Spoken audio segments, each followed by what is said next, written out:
रखा और वही काम आखिर तक वो करते रहे।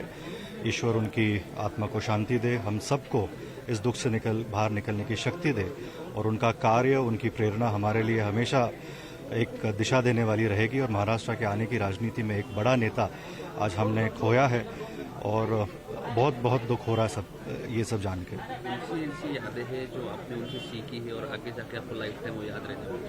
नहीं, जब मैं पहली बार विधायक बन के विधिमंडल में गया था तो उन्होंने हमारा कामकाज कैसे होना चाहिए, अपने भाग के प्रश्न कैसे रखने चाहिए, विधायक बन के आपकी जिम्मेदारियां क्या हैं, ये हमें बैठ के उन्होंने बहुत अच्छी तरह समझाया था और वो सीख हमारे साथ हमेशा रहेगी।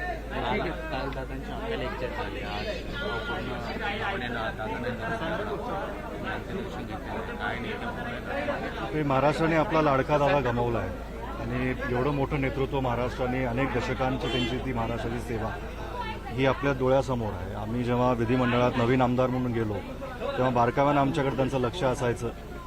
ते आम्हाला नेहमी काही आमच्याकडून कामं कशी करायला पाहिजेत, विधिमंडळाचं कामकाज कसं आहे, आमदार म्हणून आपल्या जबाबदाऱ्या काय असतील हे नेहमी ते आम्हाला बसून समजून सांगायचे। काही आमच्याकडून कामामध्ये कुठं कमी होत जास्त होत असेल तर बोलून सल्ला द्यायचे आणि ते खरं तर सगळ्यांसाठीच, म्हणजे कुठल्याही पक्षाचा आमदार त्यांच्याकडे जरी गेला तर कधी त्याच्यात भेदभाव नसायचा, नेहमी सगळ्यांना बरोबर घेऊन जायचं। एखादं काम जरी आज होत नसेल पण त्याचा पाठपुरावा कसा करायचा, त्याच्यानंतर त्यांच्याकडून जी आम्हाला शिकवण मिळाली की महाराष्ट्राचं हित हे नेहमी डोळ्यासमोर ठेवून पारदर्शकपणे आपण काम करावं, लोकसेवा हीच त्यांच्या खऱ्या अर्थानं त्यांच्याकडून आम्ही शिकलो आणि तीच प्रेरणा आमच्या समोर राहील। काही मोजके नेते आहेत ज्यांच्यासाठी महाराष्ट्र आधी हळहळला होता, आताही हळहळला, त्यामध्ये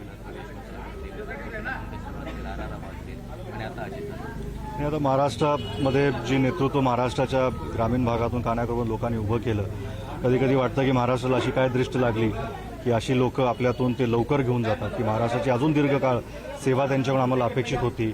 एक मोठं नेतृत्व, एक मोठा चेहरा ज्यांनी ग्रामीण भागाला बांधलं, सहकार क्षेत्राला बांधलं, साखर कारखानदारीमध्ये असेल आणि प्रत्येक गाव जिल्हा, आपलं शहर, आपलं गाव किती सुंदर असावं, कसं त्याच्यामध्ये महाराष्ट्राच्या माध्यमातून विकास निधी, अर्थसंकल्प, ह्या सगळ्या गोष्टी की महाराष्ट्राला बांधून ठेवण्याचं काम ज्यांनी केलं ते आपल्यात आज नाही आहेत। ती मोठी पोकळी आहे कधी न भरून येणारी, पण त्यांच्या कार्याची प्रेरणा, त्यांचं काम करण्याची पद्धत ही आम्हा सर्वांनाच प्रेरणादायी आहे। आणि राजकारणामध्ये आपल्यासमोर काही उदाहरण असावं, आपण कुणासारखं काम करावं, तर लोकांमध्ये एक अपेक्षा असते की तुम्ही दादासारखं काम केलं पाहिजे आणि तीच प्रेरणा घेऊन आम्ही सर्वजण येणाऱ्या काळामध्ये आपापल्या भागामध्ये काम करू।